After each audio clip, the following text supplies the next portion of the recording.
matutunan din po namin ang mga tamang katunungan na dapat po namin ipangaral na naayon po Panginoon sa kalooban po ninyo sa amin. Lord God, dalayan po namin na kami po ay inyo pong gabayan at sana po Panginoon ay pagpalain po ninyo ang inyong pong lingkod Panginoon na siya pong magtuturo po sa amin si Pastor Jose. Dalayan po namin Panginoon na kayo Panginoon siya pong magkabay po sa kanya, magbigay Panginoon ng karunungan at lahat po Panginoon ang may bahagi po niya sa amin Panginoon ay amin pong maunawaan Panginoon na may kagalangan Lord God at may maunawaan po namin ang Panginoon po ay amin pong magamit Panginoon sa amin pong paglilingkod sa inyo. Lord, dalayan po namin na patuloy nawa na nagabayan po niyo kami sa oras na ito Panginoon hanggang matapos Panginoon ang amin pong pag-aaral. Kayo Panginoon siya pong may taas, sa amin pong kalagitnaan. Ito po ang Panginoon ang amin pong siyang magdalangin sa pamamagitan ng pangalan ng aming Panginoong Isus. Amen. Amen. Let's welcome our speaker. Siya ay isang pastor ng Si Jose Welcome. Pure Grace Believer Bible Church sa Bawang, La Union. English Believer, Tagabawang. Pastor Jose, sa inyo naman po ang time ngayon. Sige po, welcome po. Dahil lang ito, nandiyan na ba si Sir Rod para matulungan ako mamaya sa mga kasagutan sa si Doc Rex? Dito na. Nandito na, Pastor. Nung marinig ko si Sir Alan, si Sir Rod, nalilate ako eh. Ayaw ka mag-isip Lalo na. nung makapag ng kanyang video. Wala pala pa akong nalalaman.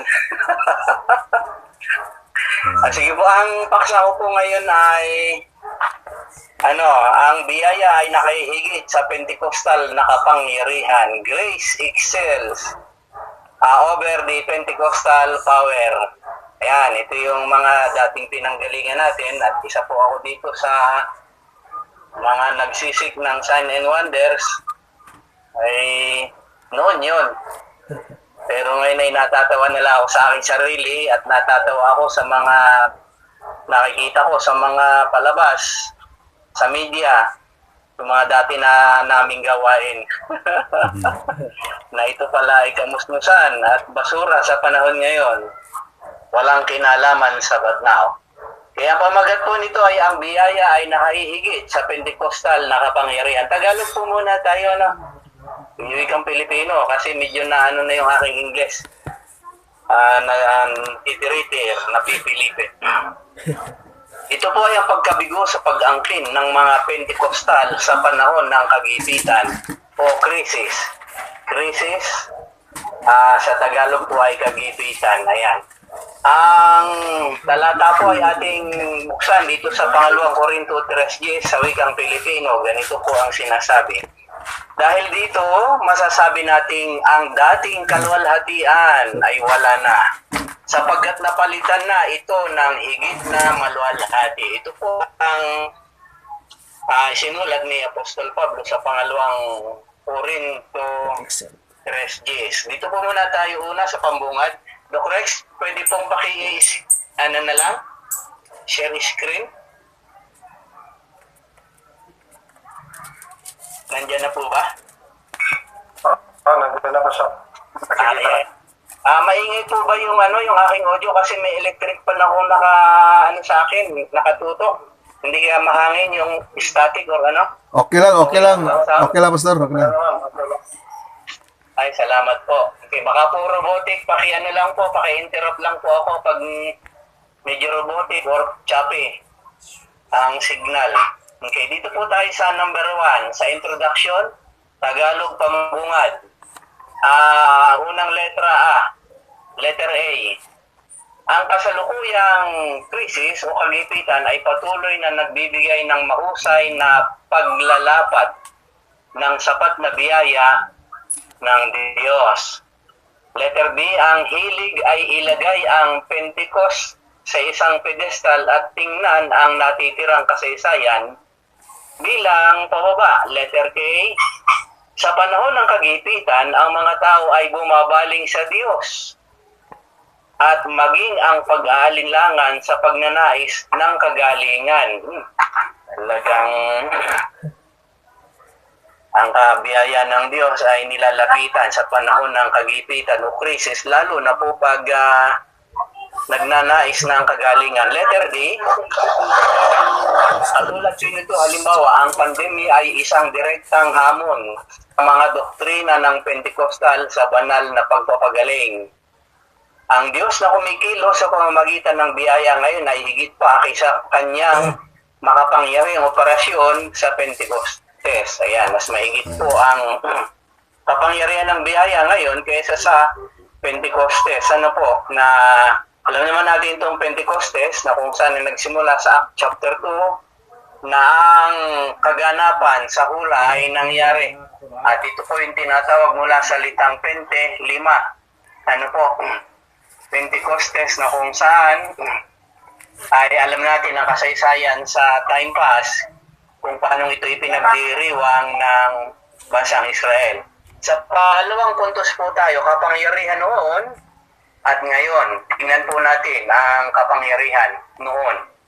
Ang kapangyarihan ng Pentecostal ay matatagpuan, alam po natin, sa mga nakabasa na ng buong aklat ng Biblia. Basa lang po ang sabi ko, hindi po yung napag-aralan Kaya napakahalaga na mabasa natin lahat ang buong kasulatan o ang Biblia upang kung ating marinig ang mga aral at turo ay madali nating maalala at malocate agad kung ano ang sinasabi ng tagapagturo sa atin. Sa pangalawang puntos po dito, kapangyarihan noon at ngayon, ano po ng Pentecostes. Letter A, ang mga kapangyarihan ng Pentecostal ay matatagpuan sa Kapitulo 16 ng Marcos, Kapitulo 12 at 22 ng Lucas, sa buong kapitulo ng Juan, 20, at sa mga gawa, Kapitulo 2 hanggang 5. At makikita po natin ang kapangyarihan ng Pentecostes noon ay ang isa sa himala ay sila ay gumagaling, bawat isa. Nakalagay po ito sa mga gawa, Kapitulo 5, talatang 12 hanggang 16. Sa mga nagbabasa po at biyasan ng pagbubulat ng Biblia, matatagpuan natin ang mga bagay na ito patungkol po sa kapangyarihan ng pagpapagaling. Letrang K, ang mga espiritual na kaloob sa sanggol na iglesia noon, ay maaaring maisama. Ayon po sa unang Korinto 12, 8 hanggang 11, mahaba po ang mga verse na naibigay sa atin. Dapat hindi na po natin mabuklat ngayon. Nandiyan po sa listahan na sa screen kung inyo pong makikita.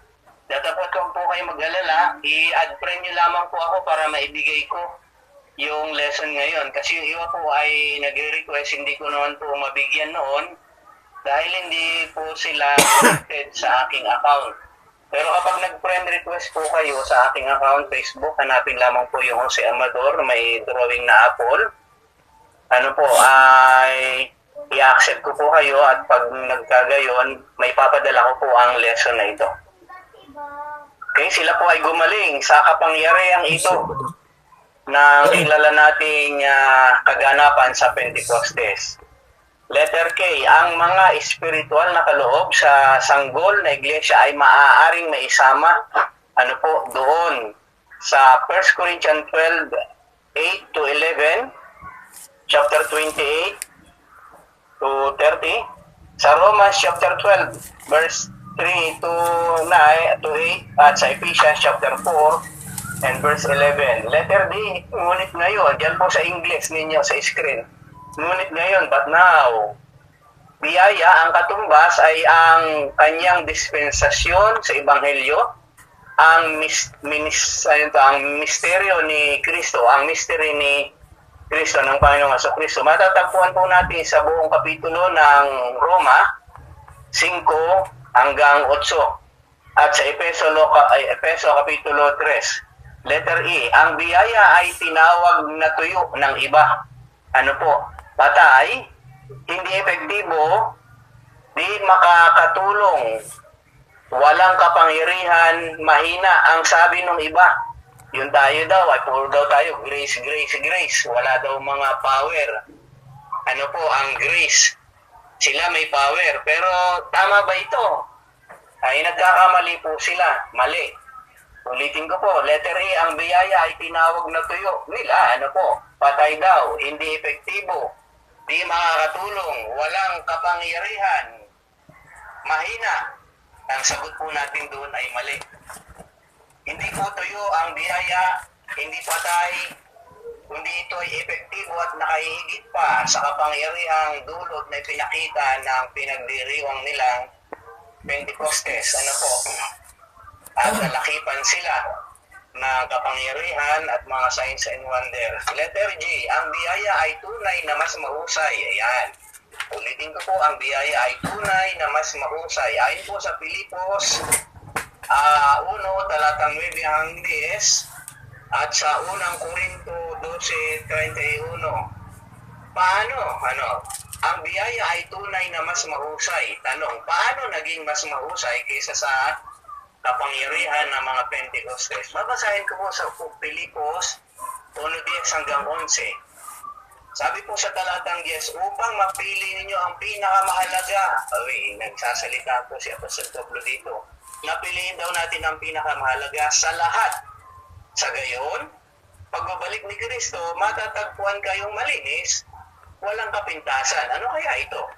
At talatang 11, at sa gana, sa magandang katangiang loob sa inyo ni Kristo sa ikarangal at ikadadakila ng Diyos. Ano kaya ito? Dito po sa unang Korinto 12:31. Kaya't buong sikap ninyong hangarin ang mga kaloob na mas dakila.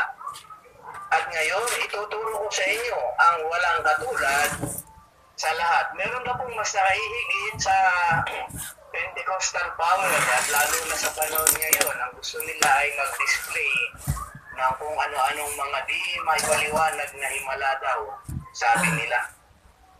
Meron palang inireveal si Pablo na higit pa dito, at mas mahusay. Sabi ni Apostol Pablo sa talatang 31 ng 12 ng Korinto, ituturo ko sa inyo ang walang katulad sa lahat. Sabi po naman dito sa unang Korinto 13:8, matatapos ang kakayahang magpahayag ng salita ng Diyos, titigil na ang kakayahang magsalita sa iba't ibang wika, mawawala ang kaalaman, ngunit ang pag-ibig ay walang hanggan. Kaya't ang tatlong ito'y nananatili, ang pananampalataya, pag-asa at pag-ibig. Ngunit ang pinakadakila sa mga ito ay ang pag-ibig. Ito po ay kinumpirma sa unang Korinto 14:1 na sinasabing, pakamitihin ninyo ang pag-ibig. Ibig sabihin, eagerly desire, pakamitihin. Ano daw ang pag-ibig? Hangarin ninyo. At kung meron po tayong ibang hinahangad, isa-isang tabi, kundi ang hangarin natin, ano daw? Ang mga kaloob na espiritual, hindi po sa mga bagay na material. Ano po? Lalong-lalo na, binigyang tingin po dito yung salitang lalong-lalo na, ang makapagpahayag ng mensaheng mula sa Diyos. Ito na po yung ating pagbabahagi ng mensahe na death, burial, and resurrection bilang sapat na kabayaran ng ating kasalanan na ginawa ng Panginoong Jesus doon sa krus ng Kalbaryo. Sa pangatlong puntos po, na ang kapangyarihan Pentecostal ay mahina, papatunayan po natin. Akala nila kapag sila ay nagsasalita ng iba't ibang wika, nakapagpapagaling daw at gumagawa ng himala, ay bagang sila ay malakas at makapangyarihan, nakakaiba. Hindi po ganon. Patutunayan natin na ang mga kapangyarihan Pentecostal ay mahina. Bakit? Sapagkat ito'y pawang para sa panglupa. Para sa pang-physical. May tinuro si Apostol Pablo na ang ating hangarin ay ang mga bagay na espiritual, na kung saan ito ay pangwalang hanggan, sa pang-physical, meron pong hangganan. Kaya mahina po ang kapangyarihan Pentecostal. Kumpara sa biyaya. Ang biyaya ay napakahusay at higit sa lahat, napakataas po nito sapagkat ito ay pumunta sa walang hanggan. Letrang A, under po ng kapangyarihan Pentecostal ay mahina. Ang higit na likas, sa ibang salita, English, supernatural. Ang higit na likas na mga himala at kapangyarihan ng Diyos noong Pentecostes ay maluwalhati at kamangha-mangha. Ay totoo nga naman, makakita ka ba naman ng pilay, lumakad, bulag, nakakita, patay na, nabuhay na maghuli. Okay, kamangha-mangha talaga at talagang mag-glorify ang Diyos sa makikitang himala at kapangyarihan. Letter B, tinawag ito ni Pablo mga banal na araw tulad ng Pentecostes, ng Pasko at iba pa, ay mahina at pulubi. Mahina daw po at wari bagang pulubi. Yung pulubi, umaasa na lang ng bigay sa kanya at limitado. Ganun po ang pulubi. Mahirap. Ibig sabihin ay may hangganan ng kanyang resources. At natatapos kung wala nang magbigay. Sabi po ni Pablo, tinawag ito yung mga banal na araw tulad ng Pentecostes, mga himala noon, ay mahina at pulubi. Weak and laging nanghihingi, nakasahod. Ang hindi nila alam, meron tayo ang spiritual na di malirit, na kayamanan. Kala nila kayamanan na yung ikaw ay makapagsalita ng iba't ibang wika, makapagpagaling, hindi po yun. Doon ka muna ako. Okay, ma'am, tawagin mo muna si Kari dito. Okay, tinawag ni Pablo, ulitin ko po, na ito ay mahina at pulubi. Okay. Kasi bakit? May hangganan. Sabi po sa Galatia 4:8-11, noong hindi pa ninyo nakikilala ang Diyos, kayo'y alipin ng mga Diyos-Diyosan, sabi sa talatang 8. Sumunod sa talatang 9, ganito po ang sinasabi, ngunit ngayong nakikilala na ninyo ang Diyos, o mas tamang sabihin, ngayong nakikilala na kayo ng Diyos, bakit kayo bumabalik sa mga tuntuning walang bisa at walang halaga? Bakit gusto naman ninyong paalipin sa mga iyon? May itinatangi kayong mga araw, mga buwan, mga panahon at mga taon. Sa talatang 11, nag-aalala ako na baka masayang lamang ang papapagal ko para sa inyo. Ito ang sabi ni Apostol Pablo sa mga una-unang mananampalataya. Gustong bumalik ko sa mga tuntunin na kung ano-ano mga bagay. At isa na dito ay yung mga pangunahin at elementaryang pundasyon ng pananampalataya. Letter K, pulubi. Ano ba ang katumbas ng pulubi? Kaya nga ang sabi kong ganon dito ay hinihiling sa inyo na alisin ang kasalanan. Doon ka muna. Ma'am, tawagin mo muna si Kari. Pulubi, hinihingi sa iyo na alisin ang kasalanan, mag-ayuno, manalangin, upang maisagawa ang mga ito. Letter D, mahina. Ayan, mahina. Dapat silang gamitin muli at muli at muli, again and again and again. Ang biyaya ay minsan inilapat sa lahat ng panahon. Minsan lang daw po. Pag ang biyaya, ini-apply, once and for all. Samantalang itong mga kapangyarihan ay come and go, come and go, come and go, at pang physical lamang. Samantalang ang biyaya ay spiritual, isang kayamanan kung saan ay naglalaman ng di malirit na nagmumula kay Kristo. Letter E, nakikitungo sila sa kasalukuyan. Yan, yung mga himala-himala na yan, yung mga pangyarihan. Hindi sa nakaraan o hinaharap kung ang tungkol sa iyong mga kasalanan, sa espiritu at sa paglago. Letter G, hindi nila mabubuo si Kristo sa iyo. Ito pong mga kapangyarihan ito ng Pentecostal, hindi po ito makakabuo sa atin kay Kristo.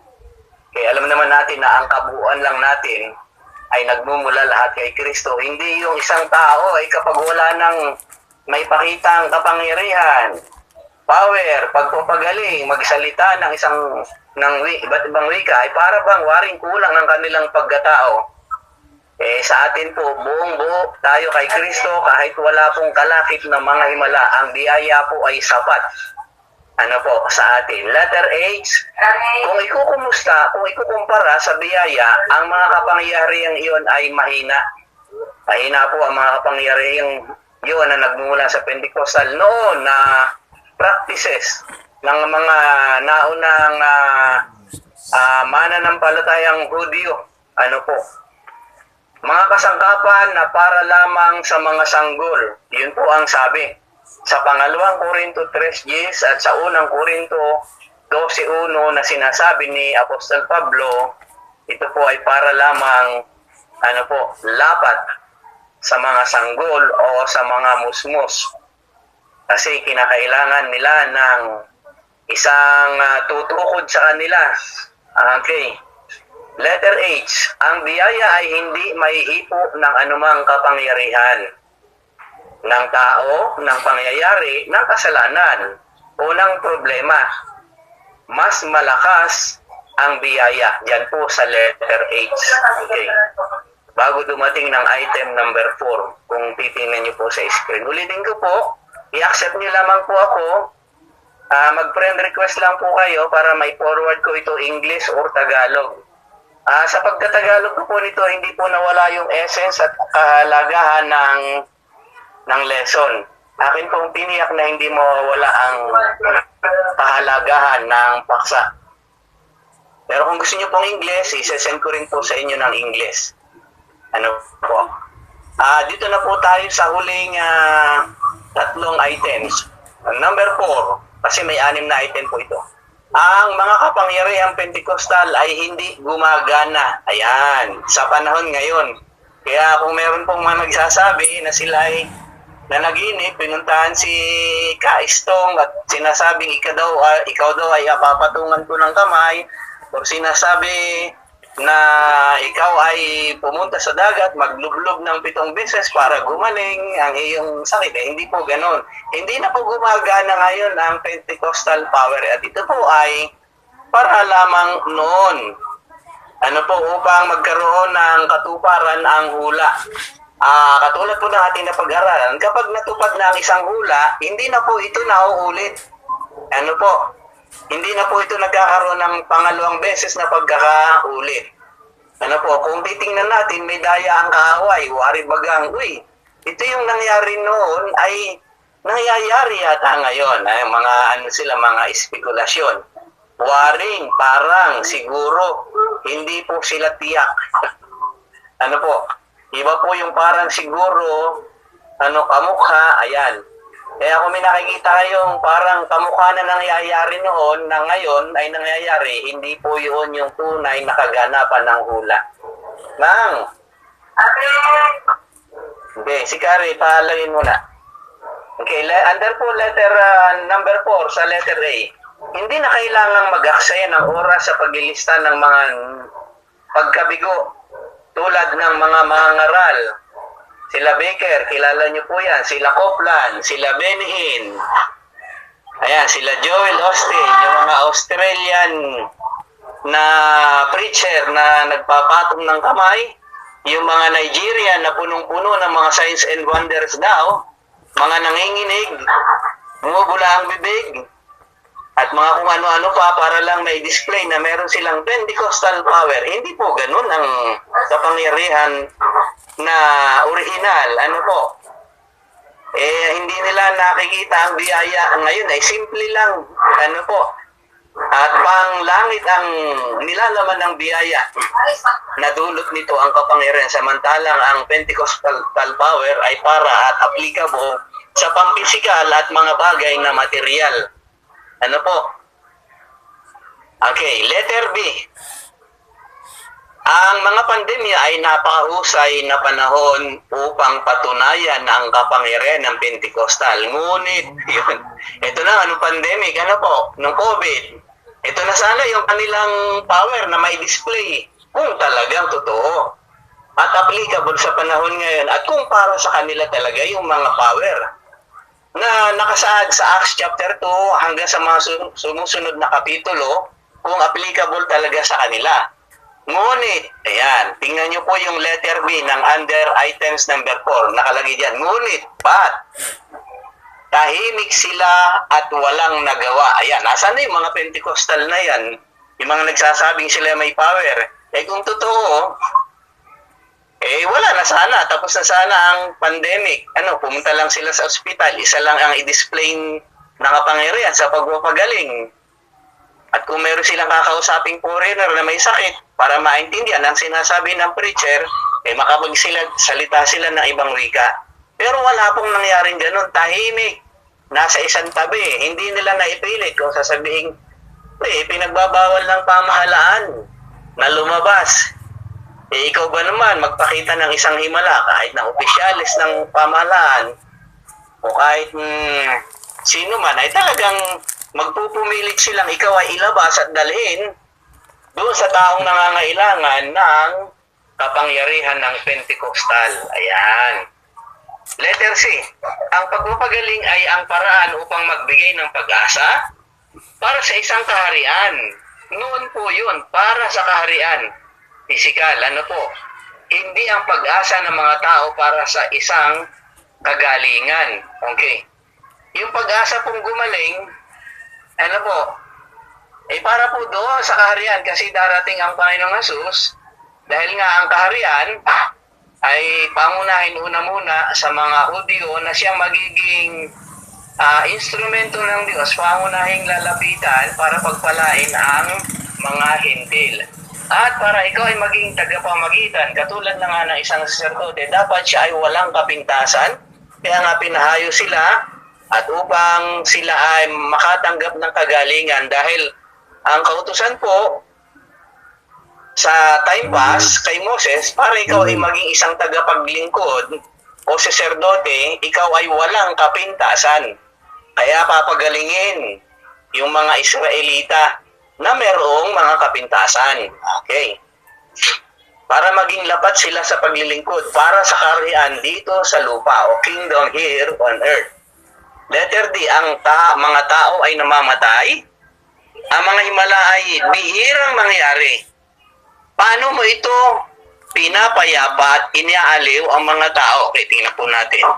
Marami pong nadidiscourage sa panahon ngayon Ang pag-asa nila, itong mga mangangaral na may kapangyarihan magpagaling, hindi kakitaan ng mga instant.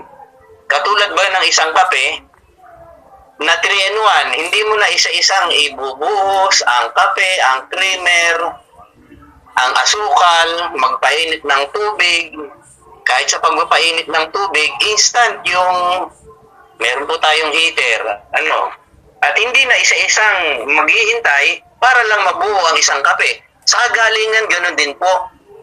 Okay, hindi na yung kinakailangang ang dami pang sinasabi ng mga mangangaral na Pentecostes, Pentecostal. Kung ano mga ritual at bulong, pagsaway, pagkumpas at pagkaway ng kamay doon sa kung sino mang inaalihan o gusto ng kagalingan. Ang daming mga seremonya at ritual na pinapagawa na kapag hindi effective agad ang kagalingan kung ano-ano ang mga itinadahilan, paano kaya nila kinukumport yung taong umaasa ng kagalingan at ng kapangyarihang taglay di umano ng mga Pentecostal na tao na ito? Paano kaya nila kinukumport? Dami nilang mga dahilan. Yan. Kaya kumpara sa biyaya, ang biyaya ay nakahihigit. Bakit? Okay. Kasi po ang biyaya at ang laman nito ay puro panglangit na pangwalang hanggan. Okay. Hindi na po nangangailangan ng kung ano-ano mga requirements, kundi sapat na ang kamatayan ng Panginoong Hesus doon sa krus sa Kalbaryo, sa kanyang pagkabuhay na muli, upang tayo po ay magkaroon ng kayamanan. Ang mga tao maraming himalang ginagawa kapag marami ng yaman. Pero sa atin hindi na kailangan yan para lang magkaroon ng kapangyarihan. Datapot ang kayamanan ay narito lang sa pamamagitan ni Kristo Jesus. Hindi malirit na kayamanan mula sa kalangitan. Sabi po sa Galacia 2:20 at sa Efesio 2:10, Colosas 3:16, ang mga talata po ay hindi ko na mababanggit, ay mapupuno na po kasi itong aking notes at magkukulang ng espasyo. Ganun pa man, ipo-forward ko po sa inyo ang lesson na ito sa wikang Ingles. Tatapat kung meron din ang gusto ng Tagalog, ipapasa ko po sa inyo. Panglima, huling dalawa, panglima. Nililimitahan ng kapangyarihang Pentecostal ang Diyos at ikaw. Okay, ang kapangyarihan pong ito, yung power, ay wari bagang limitado. At naglilimita lamang sa kakayahang gagawin ng Diyos sa kanila. Ano po, samantalang ang biyaya, dalahan na po lahat yan. Physical, spiritual. Sa Pentecostal, puro pang physical lamang. Ano po, katulad nga po nung mga nakaranas ng kagalingan sa panahon ng Panginoong Hesus, meron nga po ang sabi 10 pinagaling, isa lang ang bumalik. Ano po, ay paano kaya kung nagkasakit ulit yung siyam? Kaya nababalik yun. Pero isa lang yung bumalik. Ano po? So, limitado. Nauulit at nauulit ang kapangyarihang Pentecostal, magpapagaling, mamaya hindi, babalik. Ano po, at ito nakita natin, ilang beses dinala sa pastor. Pabalik-balik na lamang. Ang pastor naman, daming dahilan na palusot. Siguro hindi ka nagbibigay, siguro hindi ka nagtatais, siguro may tinatago kang kasalanan, siguro meron kang galing sa iyong loob. Ano po? Gagaling, magpapatawad, parang ganon. So, limitado ang kapangyarihan ng Pentecostal. Ito po ay isang halimbawa lamang, at maging sa iyong sarili. Samantalang sa atin, ang biyaya hindi po nauubos. Okay, at ang laman ng biyaya na nagmumula sa ating Panginoong Hesukristo. Letter A, under item number 5. Ang ilan ay binigyan ng kapangyarihan, hindi lahat. Ayan, atin pong pansinin. Sa unang Korinto 12:2 at sa Efeso 4:11, sinasabi po na ilan ay binigyan ng kapangyarihan. Pero meron po mga nagtuturong leader ng mga Pentecostal, nagkakaroon po sila ng mga 1, 2, 3, 4 items para makamtan yung mga kapangyarihang ito. Ano po, katulad na rin yung pagsasalita ng iba't ibang wika na magsisimula ka raw sa da. Ayan, mga ganon. Patungkol naman sa kagalingan, ito ang dapat mong gawin, ganito at ganyan. So, ang kapangyarihan ay limitado na para lamang po sa pinagkalooban ng Diyos. Pero ang nakikita natin ngayon, halos lahat ay pwede daw. Ano po? Kaya para maging epektibo lahat sa lahat, gagaya ka na lang sa mga nauunang pinatungan ng kamay, magtututumba-tumba para hindi limitado yung kapangyarihan, yung tatanggap ng kapangyarihan. Dahil pag hindi ka natumba, wala kang kapangyarihan. Yung iba, pagbangon mula sa pagkakatumba ng pagpatong ng kamay, kung ano-ano nung pinagagawa, takbo rito, takbo roon, nagiging wild, nanginginig. Minsan hindi mapigil sa violenteng akto.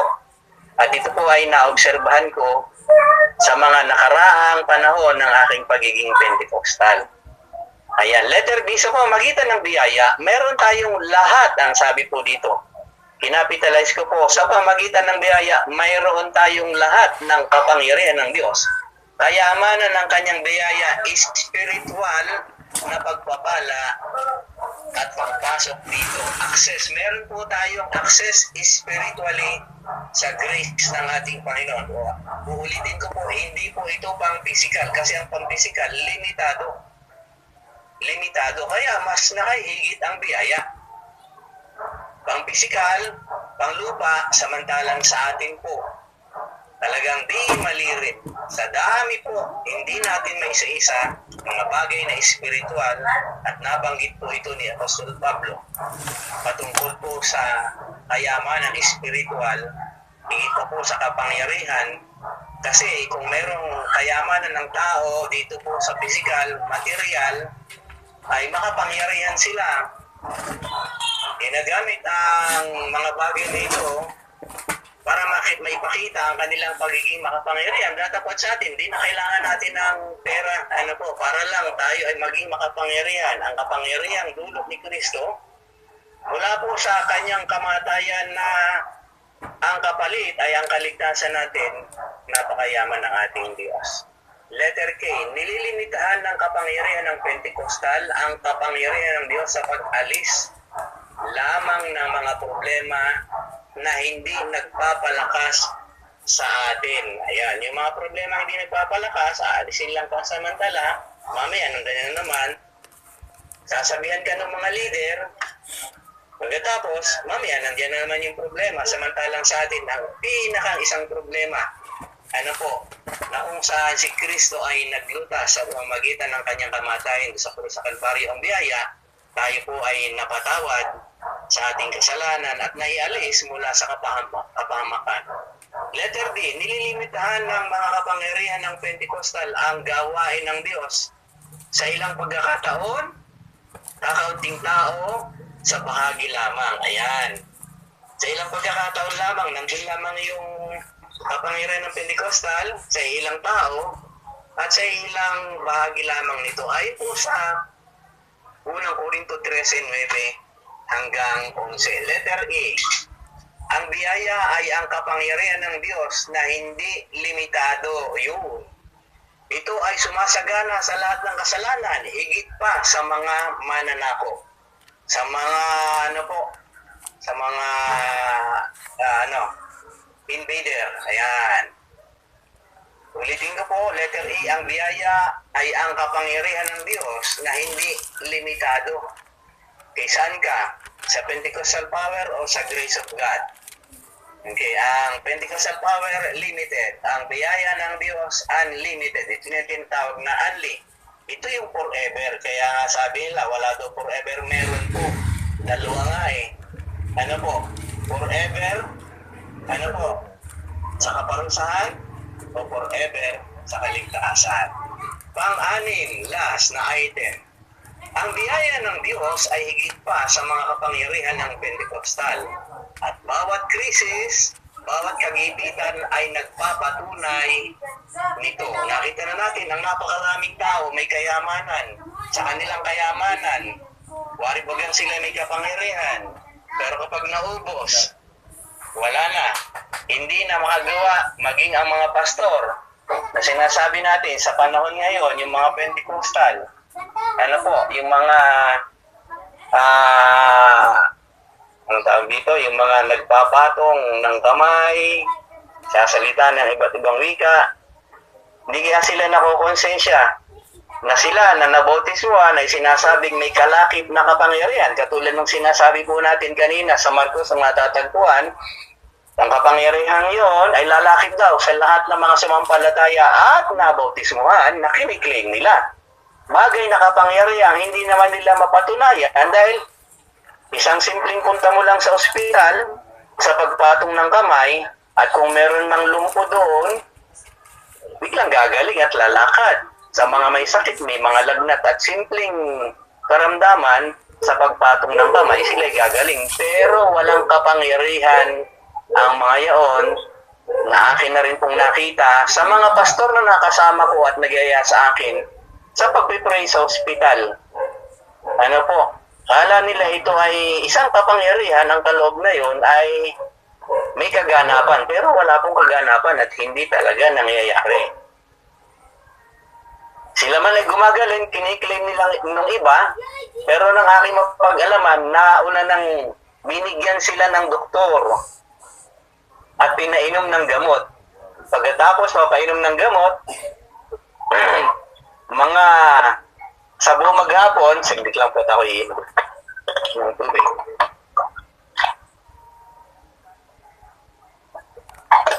Pagkainom ng gamot, makalipas ang ilang oras, biglang magsasayaw, maglulukso at i-claim na pinagaling daw sila ng Panginoon. Pero bago po yun nila sabihin, bago magdatalon sa tuwa, dahil nagkaroon na ng numbness or anong tawag dito, yung mga gamot na ulbekto ay doon yun. Ano po, kasi ang Pentecostal power noon, mga instant. Ano po, mga instant. Samantalang sa panahon ngayon, papalipasin ng ilang oras, magre-rebuke ng maraming beses, susuriin yung mga tao, kung mayroon daw kasalanan, itinatagong galit o anting-anting na siya nakakahadlang ng kagalingan. Wala pong ganun noon. Hindi na sinusuri. Kung mayroon pong ibig na gumaling sa kanilang pag-asa at pananampalataya doon sa nagpatong ng kamay, ito po ay sa mga Hudyo ano po na ibinigay ng Panginoong Hesus. Instant talaga. Kaya ang Pentecostal power noon ay napakaayos, maluwalhati. Pero merong higit na maluwalhati ang sabi ni Pablo. Higit na maluwalhati. Ano po? Sabi pong ganun dito sa talatang 6 sa aking pagtatapos, sa item number 6. Ang biyaya ng Diyos ay higit pa sa mga kapangyarihan ng Pentecostal at bawat krisis ay nagpapatunay nito. Ulitin ko po sa inyo yung lahat po ng ibig ng kopya nito sa wika English. I-add pre nyo lamang po ako sa yung aking account para ma-send ko sa inyo. Hindi ko po ma-send ito kung hindi ko po kayo friend. Ano po? Okay. Nandyan pa po ba kayo mga kapatid? Sing pa, mayroon gising. pa, mayroon pa, dito, gising. Wala pa naghihilig. Okay. Ang krisis na ito, ang kagipitan na ito, ay dapat magsara ng pinto sa pakunwaring pag-aangkin ng kapangyarihan ng Pentecostal. Ayan. Ay dapat talagang yung mga agin-agin sa wikang Ilocano, yung The Great Pretender na awit. Sila ay nagpe-pretend na may ganitong kapangyarihan, pero sa totoo lang, ang resulta, pahirapan. Ano po, halos mapao sa pagsigaw para lang palayasin ang masamang espiritu kung di umano ng kahirapan o sakit. Wala talagang kaganapang nangyayari. Ano po, ako po ay saksi sa ganitong mga pangyayari noon. Kahit sa ngayon, nakakakita ko, nanonood na lang ako at natatawa ko sa aking sarili. Nakikita ko ang aming mga kabusmusan at kawalang kaalaman na aming pinaggagawa patungkol sa pagkikling ng Pentecostal power. Ulitin ko po na ang Pentecostal power ay naihula at ang kaganapan ay nangyari na at ang kaganapan po na kapag ito ay nagkaroon ng gayon ay tumitigil na po ito. Hindi na ito nauulit. Kung meron na pong gumaling ngayon o nakaranas ng mga kapangyarihan at himala, hindi po ang tawag dito ay kapangyarihan noong tao na may binigyan ng gifts dito. Ito po ay matatawag nating biyaya. Kaya lahat na nangyayari ngayon, ano man yun, ito po ay sa biyaya ng Diyos. Ulitin ko po, ito po ay resulta ayon sa biyaya ng Diyos. Hindi po dahil sa kapangyarihang Pentecostal ng mga nagkiklaim na mga mangangaral na gumagawa nito. Ano po, may dumating na ulam sa atin, hindi po yun himala. Hindi mo naman binili, kumatok ang kapitbahay, biyaya po yun. Kung manay inubo, nagkasakit, humingi tayo sa Diyos, ay humiling po pala, hiling.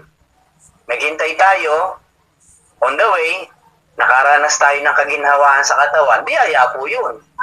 Ano po, biyaya po yan. Ano po, ang mga himala noon ay para sa mga hulang dapat ay maganap at naganap na nga po nung panahon nang ang 12 alagad ay umayo na. Ano po, sa pangangaral nito at lahat po ng may kinalaman patungkol sa pangako at pinangakuan ng Diyos. Ulitin ko po, ang krisis na ito, ang kagipitan na ito ay dapat magsara ng pinto sa pakunwaring pag-aangkin ng kapangyarihan ng Pentecostal. Letter B, hindi tinatanggi ng biyaya ang banal na espiritu o nililimitihan man ang banal na espiritu. Hindi ito mas kulang o mas mahina. Ayan, ang biyaya po ay nakahihigit. Ano po? At hindi po tinatanggihan ang napakaraming bagay sa kalalagayang espiritual. Baka mamaya may magtanong ano po. Ang atin po ngayong pattern na binigay ni Apostol Pablo ay ipakilala natin yung ating kahilingan. Wari bagang ganito po yun sa ako nung nasa kumukuha ng record sa PSA, Philippine Statistic, ano po. yung record ko doon, maraming nagrereklamo na bakit daw ang kanilang papel na ipatong na doon sa unahan, wala pang resulta. Ano po, alam niyo po ang sagot ng teller. Huwag po kayo mag-alala na i-forward na po ang inyong papel. Ibig sabihin sa atin, sa panalangin, huwag tayo mag-alala. Ang di masayod na kapayapaang galing sa Diyos ay nasa atin na kasi maghintay na lang tayo. Basta na i-forward na natin, na ibigay yung kahilingan, na ipakilala sa Diyos, maghintay na lamang po tayo. Dumating man o hindi, salamat sa Diyos. Hindi pa po tayo nagkasala. Ano po? Katulad ng ginawa ni Job sa kanyang sarili. Ano po, nangyari sa kanya ang maraming bagay. Ano po, datapot siya ay nagtiis at naghintay na lamang sa Diyos. Ang biyaya noon at ang biyaya ngayon, wala pong ipinag-iba. Ano po, galing lahat yan sa Diyos. Ano po, ang biyayang iyon. Dato at magkaibang kapanahunan sa magkaibang pamamaraan at sa iba't ibang mga tao na kanyang ginamit.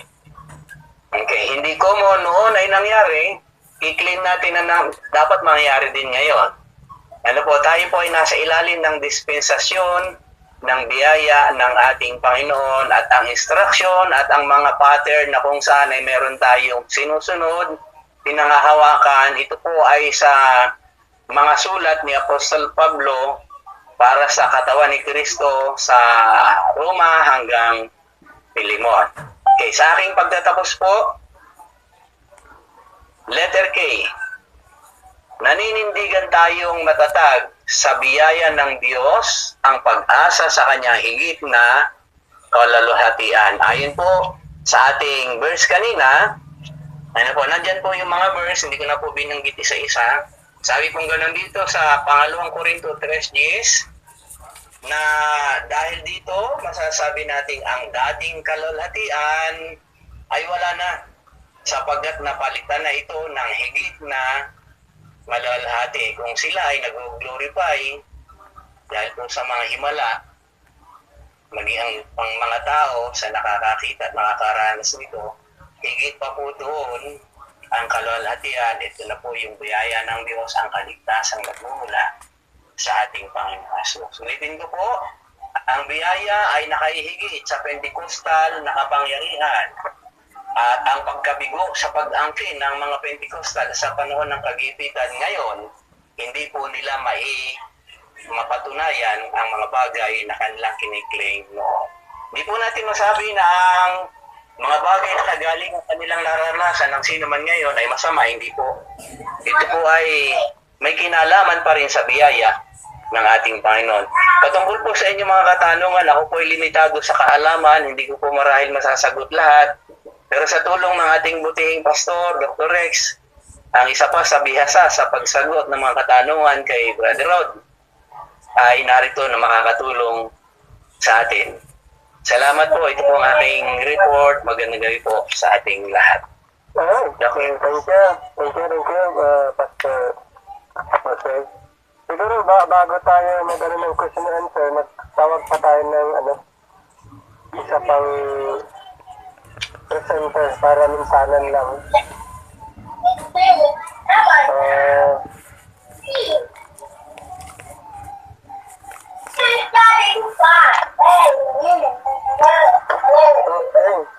Yan. Good evening ulit sa mga humabol kay Sir Benji, Pastor Herly, Pastor James, Brother Jimmy, Sister Bong, Sister Katrina, Pastor Lee, Ate Mercy, at si Shadi Kazaki. Hindi ko alam kung ito ang totoo niyang pangalan. Good evening. At si Guzman. Yan. Siguro pakinggan natin yung ano pala yung title ng report ni Brother Rod pala? Sa akin, Ano daw? Makapag-report are we living in fratricide time? Question.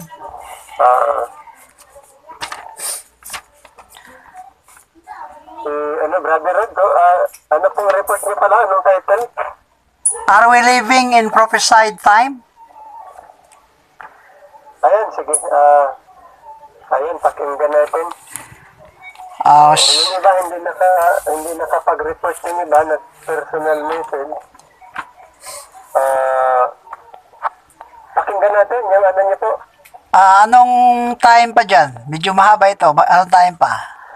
Mayroon pang 1 hour and 10 minutes. Sige. Okay, magandang gabi po. Salamat sa pagkakataong ito. Ang topic natin ay, are we living in prophesied time? Isang tanong na para sa mga believers under grace dispensation, kung tayo po ba ay nailalim sa teaching under prophecy or Old Testament. Ang sagot po, ito po ay hindi. Subalit magbigay ko ng mga sita sa Old Testament na referring doon sa mga hula na ito po hindi sa ngayon. Halimbawa, sa Amos tayo. Chapter 5 verse 11 sa Amos.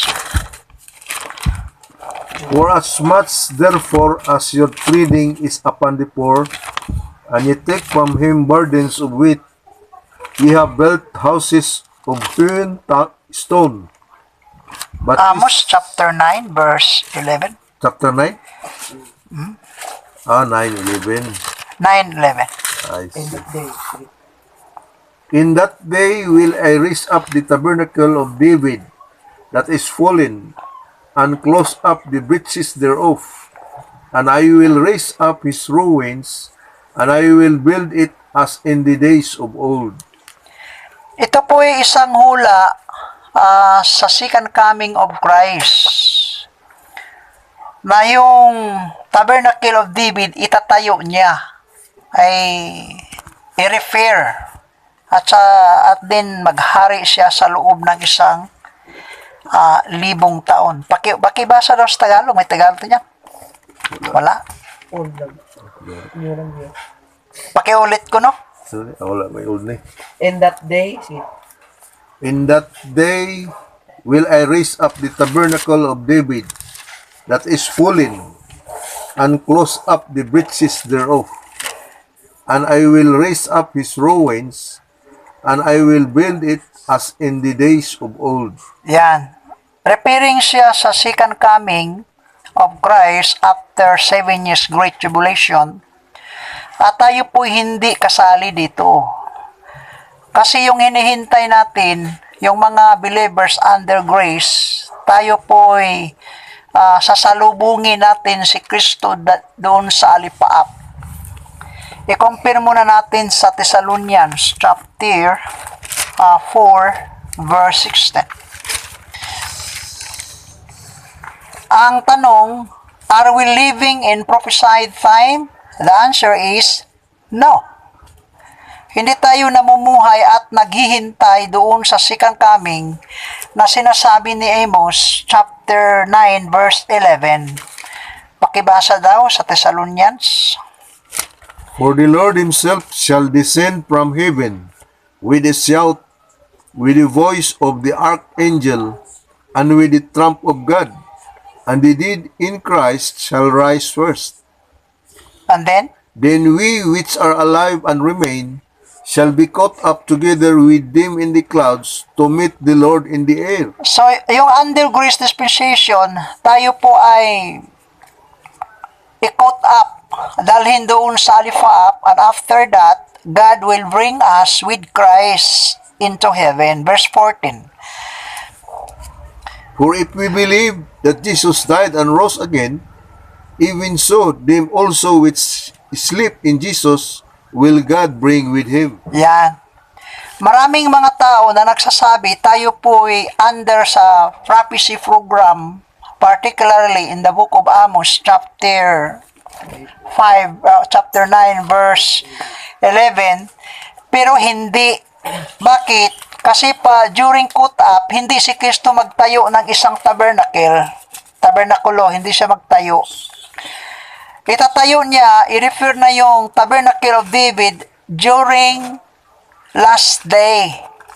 Yung bubuhayin ang patay, yung mga old saint, at saka yung namatay during Great Tribulation, bubuhayin niya sa last day. Pakibasa sa John chapter 6, verse 39. And this is the Father's will which hath sent me, that of all which he had given me, I should lose nothing, but should raise it up again at the last day. Yan. Sa last day, ang kutap, hindi siya mangyari sa last day. Hindi mangyari. So, ang prophecy, the second coming of Christ, mangyari sa last day, itatayo, bubuhayin niya ang mga patay, tapos, magtayo siya ng tabernacle of, ay i-repair na yung tabernakulo ni David. Acts chapter 15, verse 15 until 16.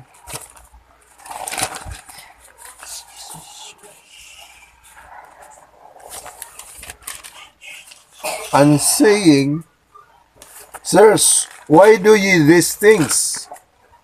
15, no? Chapter 15, verse 15 to 16. Unto this agree the words of the prophets, as it is written, After this I will return, and will build again the tabernacle of David. You see? Sabi sa prophets, tapos sinabi dito sa chapter 15 ni James, during Jerusalem Council, sinabi ni James na si Kristo po'y babalik ulit, return, and then itatayo niya, i-refer na yung tabernacle of David. After this, I will return and will build again the tabernacle of David which is fallen down. And I will build again. Kailan mangyari? Doon sa last day.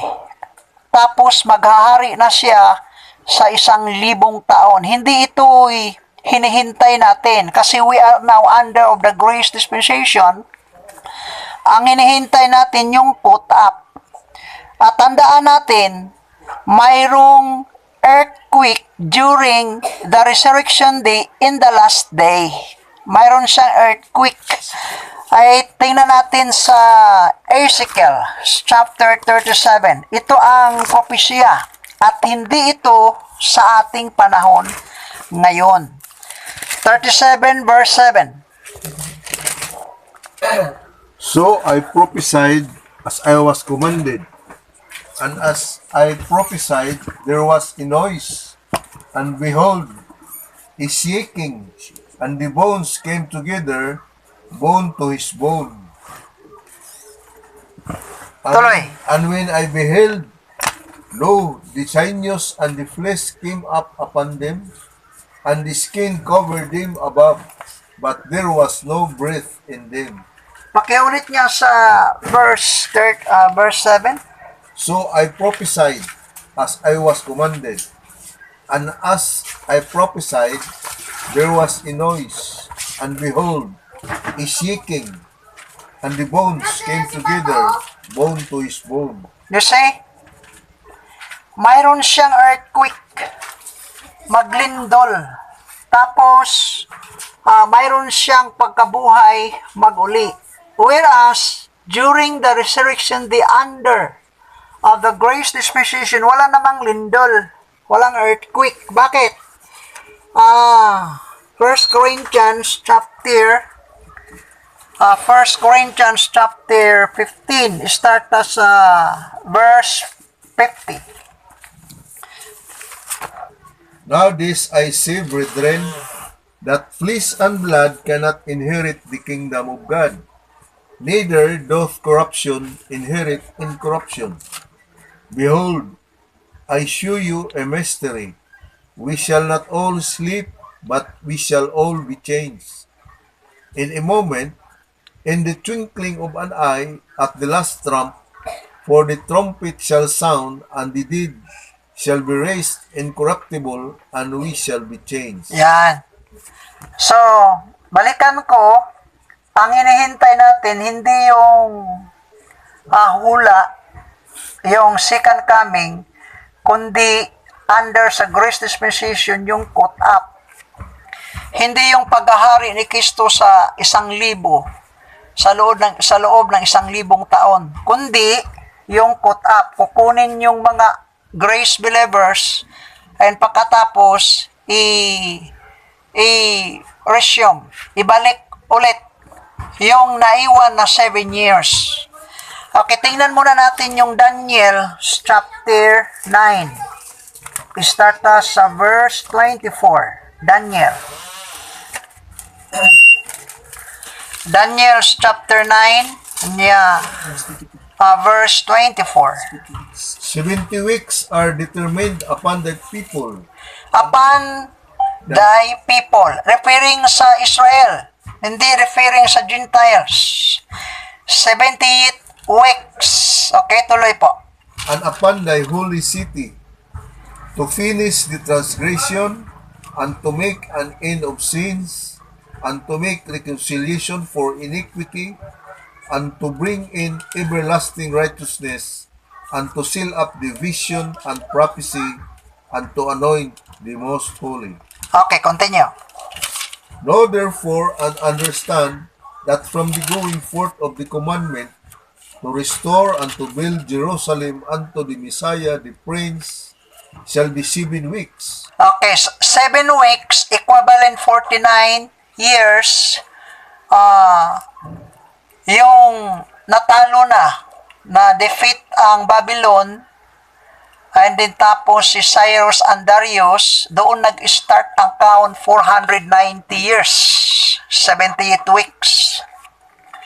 Tapos, pagdating sa Israel, yung galing sa slavery from Babylon, itinayo nila ulit yung giniba, yung na-burn, at saka yung mga wall, pati ang temple sa loob ng 49 years. Tuloy.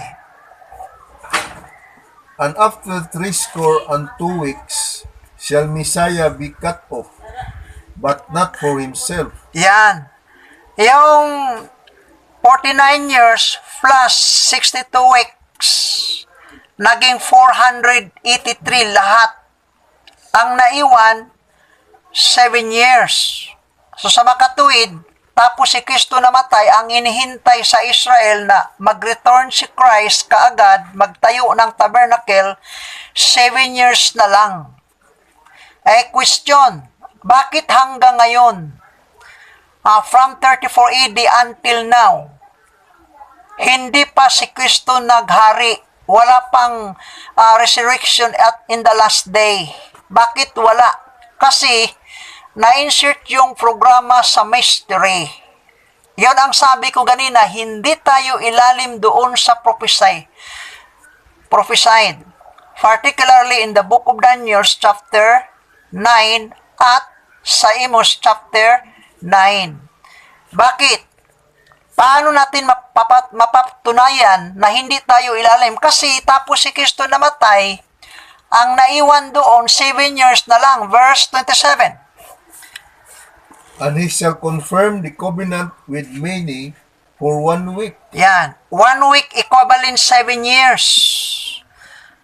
Hanggang ngayon, wala pa. Ito po'y nagpapatunay na mayroong isang programa na hindi nakita sa mga prophets doon i-reveal kay Paul directly from Christ.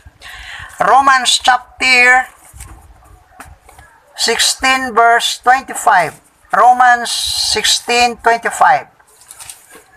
Now to him that is of power to establish you according to my gospel and the preaching of Jesus Christ according to the revelation of the mystery which was kept secret since the world began. Yan, hindi alam ng propeta yon. Ito po'y nagpapatunay na temporarily stop. Wala kang mababasa stop. Pero mapapatunayan sa pamagitan sa pag-compute sa 70th weeks. Yan. Ay sabi ganina sa report, hindi tayo ilalim doon sa preaching doon sa Acts 2, yung ipinangaral ni Peter. Kasi, ang gospel na daladala ni Peter, ni Christ at saka ni John, pareho. Pagdating sa panahon yung tinawag na si Pablo, magkaiba na. Hindi nangaral si Pablo, the kingdom of heaven is at hand. Bakit? Kasi ito ang mystery. Okay, Ephesians chapter 3 verse 9. Ephesians chapter 2 verse 9. Read. 3:9, brother. And to make all men see what is the fellowship of the mystery, which from the beginning of the world had been hid in God, who created all things by Jesus Christ. Yan. Kita mo? Okay, Jude. Chapter 1, verse 24. Judas. 14, rather. 14. And Enoch also, the seventh from Adam, prophesied of this, saying, Behold, the Lord cometh with 10,000 of his saints. Prophesied. And in the rapture, are not prophesied, unprophesied. Whereas the second coming of Christ, prophesied. And Enoch also, the seventh from Adam, prophesied of this, saying, Behold, the Lord cometh with 10,000 of his saints. So obviously, the second coming of Christ prophesied. The mystery program, the caught up, and prophesied. The question was, are we living in prophesied time? The answer is no. Hindi tayo ilalim. Okay, Daniel chapter 7 verse 13. Daniel chapter 7 verse 13.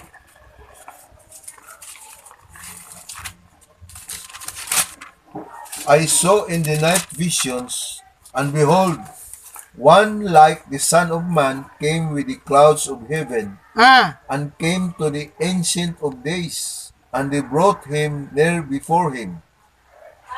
14. And there was given him dominion and glory. Sinong nagbigay ng dominion? Ang Father. Sinong binigyan? Ang Son. Kasi ang paghahari sa Father, i-delegate niya doon sa Son. Meaning, ito po'y prophesied before. Before grace dispensation, hinula na noon. Tayo po ba'y ilalim sa prophesied na ito? Ang sagot, hindi. Bakit we are under the mystery program or grace dispensation? Whereas Daniel chapter 7 verse 13, this is referring to the second coming of Christ, the coming of the Son of Man. Wala tayong mababasa sa sulat ni Apostol Pablo, 13 books, the coming of the Son of Man. Wala.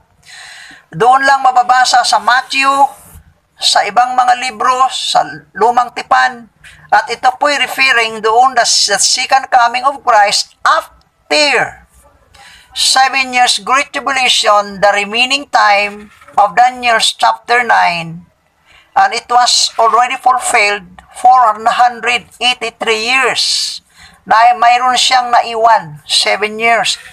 Itutuloy siya after grace dispensation, after the caught up. At tayo po'y hindi ilalim doon sa prophesied time. Tuloy natin sa 14. And there There was was given him dominion and glory and a kingdom that all people, nations, and languages should serve him. His dominion is an everlasting dominion. Ay, kita mo? Okay tingnan natin. Doon sa Luke chapter 22, verse 20. Likewise also, the cup after supper, Chapter 22, verse 28. 28, Opo. Look. Ye are, Ye are they which have continued with me in my temptations, and, and I appoint unto you a kingdom, as my father had appointed unto me. yeah. Yung kingdom palang i-establish sa Father dito sa lupa, ibigay niya doon sa Son, kay Christ. Daniel chapter 2 verse 44, at ito po'y katuparan. Okay? Matthew chapter 19 verse 28.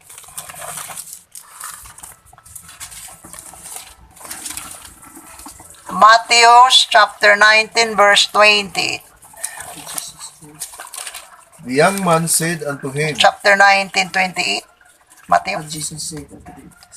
and Jesus said unto them, Verily I say unto you, that ye which had followed me in the regeneration with the Son of Man shall sit in the throne of his glory, ye also shall sit upon 12 thrones, judging the 12 tribes of Israel. Ayan. Okay, ito na ang katuparan niya. Nakita ni John, chapter 20, verse 4. Revelation.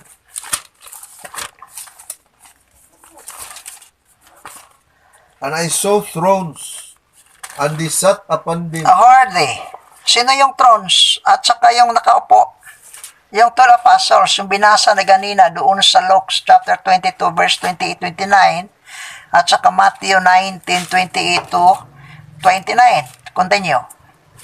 and they sat upon them, and judgment was given unto them. Yan. And I saw the souls of them that were beheaded for the witness of Jesus and for the word of God. Ang question ito po, are we living in prophesied time? The answer, no. Prophetic fulfillment review. For some, this topic is grating to the root of the faith system, but it must be cut off. Ito ang nangyari sa temporary cut siya under grace dispensation, yung hula. Ay ngayon, mayroong ini-insert na programa under grace dispensation, hindi na ituloy, temporarily stop. Postpone. Ay, may magtanong, may babasa bang stop? May babasa bang postpone? Hindi. Paano natin mapapatunayan? I-compute ang 78 weeks. Kasi kung hindi tayo maniniwala na stop, pagkamatay ni Kristo, 7 years, tapos na. Tapos na ang second coming. Okay, Matthew, chapter 10. Matthew, chapter 10. Mag-start tayo sa verse 20. Sa 21. Start ko na, 21. And the brother shall deliver up the brother to death, and the father the child, and the children shall rise up against their parents, and cause them to be put to death. And ye shall be hated of all men for my name's sake, but he that endureth to the end shall be saved. 23. But when they persecute you in this city, flee ye into another. For verily I say unto you, ye shall not have gone over the cities of Israel till the Son of Man be come. Ayan. Sabi ni Kristo, hindi pa maikot yung buong bayang Israel. Balik na siya. Bakit wala? Yung sa Acts chapter 1, instructions, chapter 2, from Jerusalem, Samaria, Judea, the uttermost of the part of the earth. Bakit wala? Yung pinispersecute sila, inuusig sila. Yun, nagkawatak-watak. Okay, basahin natin Acts chapter 8, verse 1. Okay, monitor lang sa time, baka lagpas tayo. Mahaba pa ito. Okay, verse 1. And Saul was consenting unto his death, and at that time there was a great persecution against the church which was at Jerusalem. And they were And they were all scattered abroad, throughout the regions of Judea and Samaria, except the apostles. Verse 2. And the both men carried Stephen to his burial and made great lamentation over him. Yan. Nagka-watak-watak na. Bakit hindi pa bumalik si Christ? Ang sagot, chapter 9, tinawag si Apostle Paul. Tinawag, chapter 9. Tapos, verse 15, pakibasa, verse 15. But the Lord said unto him, Go thy way, for he is a chosen vessel unto me, to bear my name before the Gentiles and kings, and the children of Israel. Yan. Mayroon ng tinawag na si Paul, at saka doon inirevealed yung gagawin niya. Verse 6. Verse 6. And he, trembling and astonished, said, Lord, what wilt thou have me to do? Sabi niya ni Paul, ni Saulo, anong gagawin ko? Surrender na siya. Now, what was the answer of the Lord? And the Lord said unto him, Arise. Arise and go into the city, and it shall be told thee what thou must do. Ayan. Mayroon ng bagong message. Hindi doon galing sa prophecy. Direct yun. Doon na si Kristo sa above all heavens. Tinawag si Pablo. Yan. Tapos, doon, itinuro na niya, Galatians chapter 1 verse 1. Galatians chapter 1 verse 1. Paul, an Paul, an apostle, apostle, not of men, neither by man, but by Jesus Christ and God the Father, who raised him from the dead. Question ko una, directed sa second speaker, Sir Alan. Apo, Ano po? Kasi nga po, sabi nyo kanina na are we living in the prophesying times, and ang sagot doon is no. tama. Ano ba? Opo. Diba? Ngayon, ang tanong dito, sino po ba ang author ng Corinthians? Si Pablo. Si Pablo, okay. Sa 1 Corinthians chapter 14 verse 1, anong sabi ni Pablo? Basahin natin. Okay ba pakibasa? 1 Corinthians chapter 14 verse 1. Opo, basahin pakibasa. Follow- 14 verse 1. Follow after charity, and desire spiritual gifts, but rather that ye may prophesy. Anong question mo, kapatid? Ang tanong po yung kasi mayroong may tawag ko. Prophecy? Mayroong prophecy? Regarding prophecy. Okay, ito po. Okay, ang Corinthians, mayroong gaps before. Mayroon silang gaps doon sa Lang po, po? ituloy ko lang po, sir. Okay, sige po. 1 Corinthians 14:1, ang sabi ito na pursue love, desire spiritual gifts, and especially that you may prophesy. Hindi po ba? Opo. Ngayon, sa spiritual gifts, mayroon tayong 9 spiritual gifts. The word of knowledge. Una doon, gift of faith, gift of healing, gifts of miracles, gift of prophecy. Opo. Yung discerning spirits, speaking kinds of tongues, tapos interpretation of tongues. So, bali, 9 po yun lahat. Opo. Okay, ngayon, bakit sinabi ni Paul ito na, especially desire the spiritual gifts, lalo na yung you prophesy. Magsagot na ko? Opo, Okay, sagutin ko na. Ang 1 Corinthians, yung nakatanggap ng mga gifts, yung sabi mo 9. Opo, Hindi siya kasali doon sa Daniel. Hindi kasali doon sa Old Testament. Ito po'y mga tao na member sa Body of Christ, chapter 12. Doon sa member of Body of Christ, mayroong ibinigay na nga mga gifts. Ito ang sabi mo. Yung sabi mo 9. Ito po ba'y tuloy hanggang ngayon?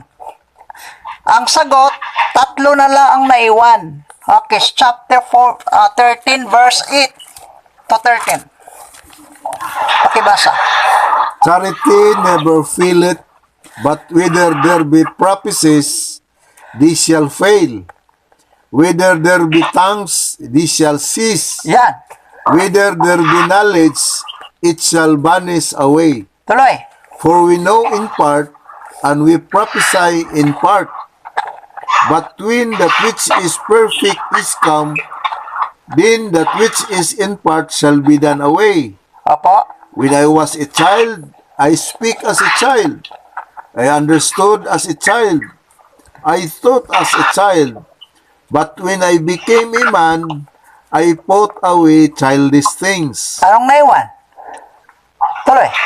For now, we see through a glass darkly, but then face to face. Now I know in part, but then shall I know even as also I am known. And now abideth faith, hope, charity, these three, but the greatest of these is charity. Tatlo na lang naiwan, kapatid. Wala na yung ibang sabi mong gifts. Tatlo. Pagdating sa perfect, tatlo ang naiwan. Ano yung abided? Faith, hope, charity. Wala na yung gift of healing. Wala na yung gift of prophecy. Wala na yung gift of speak in tongues. Wala na yung gift of knowledge. Wala na yung gift of discerning of spirit. Wala na yung gift of apostles, pastors, evangelists. Wala na. Ang naiwan, So, ibig sabihin, wala nang pastors ngayon. wala, ang pastor ngayon hindi siya gift. Nag-aaral katulad sa atin. Wala nang gift. Tatlong naiwan. Basahin ko ha. And now abideth faith, hope, charity. Ito po'y mag-edify doon sa church. Bakit? Kasi ang trabaho ng mga mayroong wisdom before or knowledge isinulat na nila. At ito po'y perfect na, kompleto na ang Biblia. Wala na. Wala nang speak in tongues, wala nang healing. At ito po'y i-probe ko ha. Okay, Acts chapter na is 19, verse 11.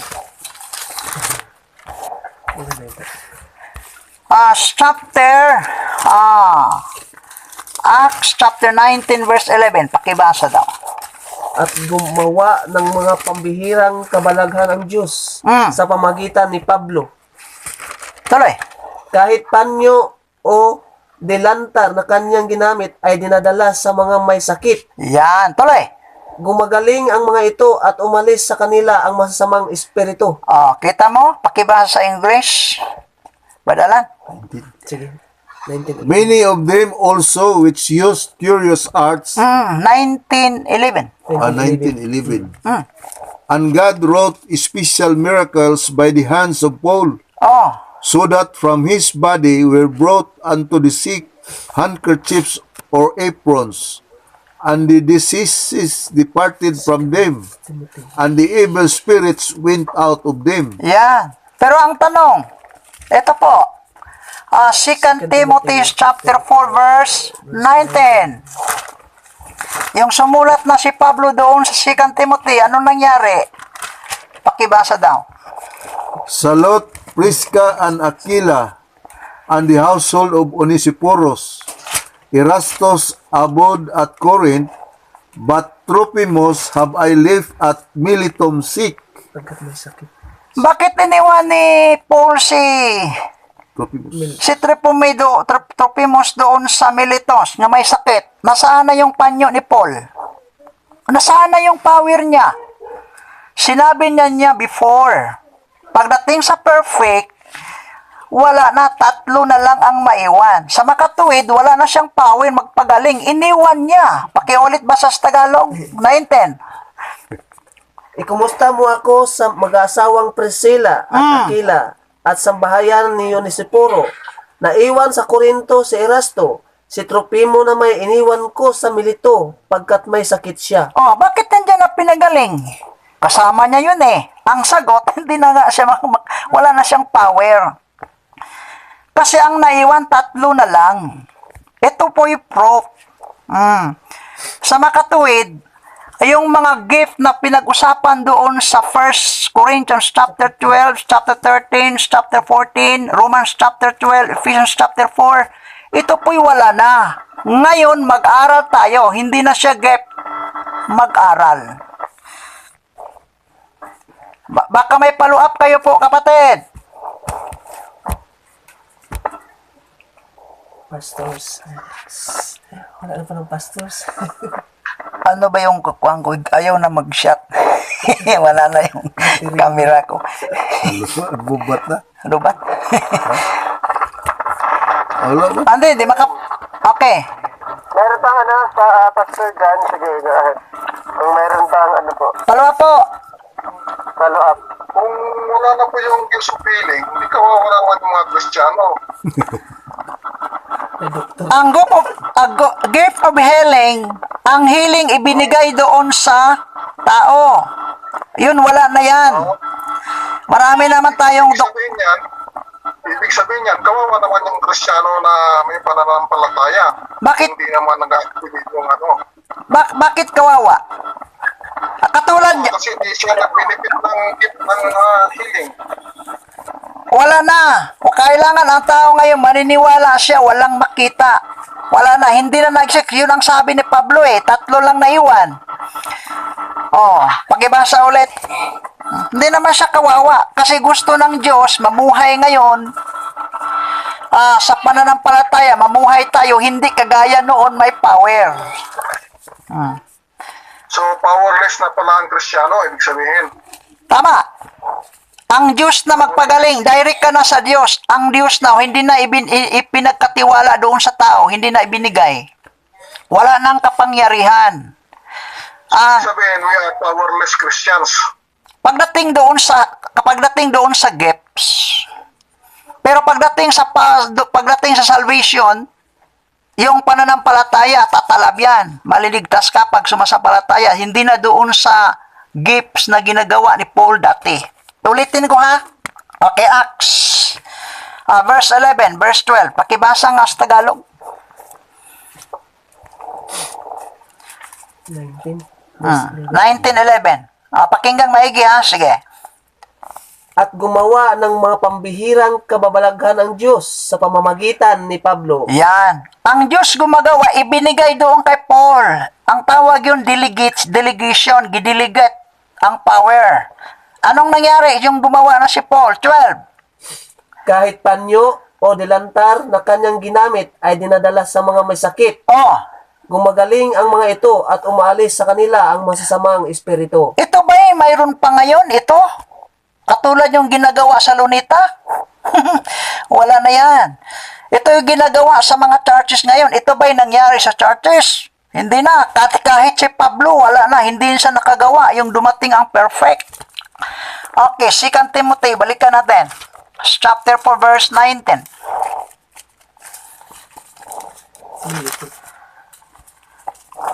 Salute Prisca and Aquila and the household of Onesiphorus, Erastus abode at Corinth, but Trophimus have I left at Miletum sick. Yan, nagkasakit si Trophimus, iniwan doon. Bakit hindi na pinagaling?